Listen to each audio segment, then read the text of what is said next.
Hello বন্ধুরা, welcome to new episode. আজকের এই এপিসোডটাতে আমরা যেটা দেখবো সেটা হচ্ছে breaking, very important thing. Bike চালানোর সময় আমরা অলরেডি আলোচনা করছি ব্রেক কোথায় কোথায় থাকে। আমি আবারও রিপিট করছি এই সেকশনে। বাইকের ফ্রন্ট হুইল ব্রেক সেটা হচ্ছে সামনে থাকে, এটা আমার হাতে, ডান হাতে হ্যান্ডেলবারের সাথে, এটা হচ্ছে আমার ফ্রন্ট হুইল ব্রেক। দ্বিতীয় ব্রেকটা থাকে হচ্ছে পায়ের কাছে, ডান পায়ে, যেটা আমার রেয়ার হুইল ব্রেক বলে, যেটা থাকে হচ্ছে এইখানে, অর্থাৎ ডান পায়ে আমার রেয়ার হুইল ব্রেক থাকবে।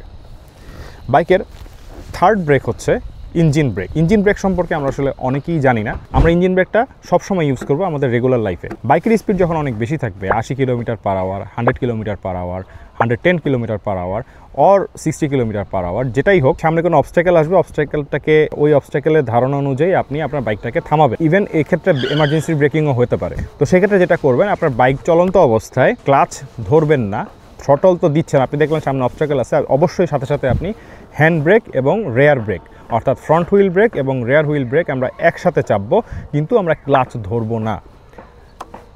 আমার থ্রটল থাকবে, থ্রটল আমি ছেড়ে দিব, থ্রটল আমি ওপেন করব না। ফ্রন্ট ব্রেক এবং রেয়ার ব্রেক আমরা একসাথে চাপ দিব, আস্তে আস্তে চাপ দিব, কখনোই জোরে চাপ দিব না, তাতে আমার চাকা স্কিড করার সম্ভাবনা থাকবে। আস্তে আস্তে আমরা ব্রেক চাপ দিব, কিন্তু ক্লাচ ধরবো না।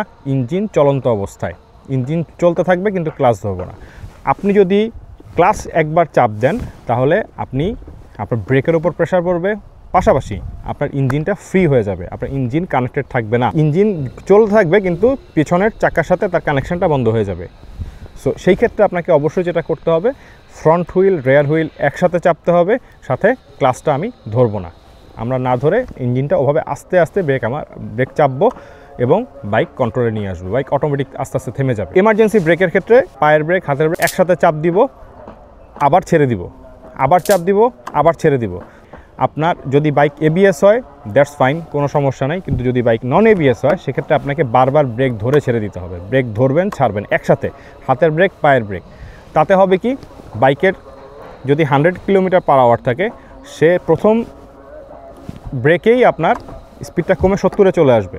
তখন আপনি আবার ছেড়ে দেবেন, আবার ধরবেন, ইঞ্জিন ব্রেক কিন্তু অন থাকবে, আবার ধরবেন, আবার তখন অটোমেটিক আরও 30 স্পিড কমে যাবে।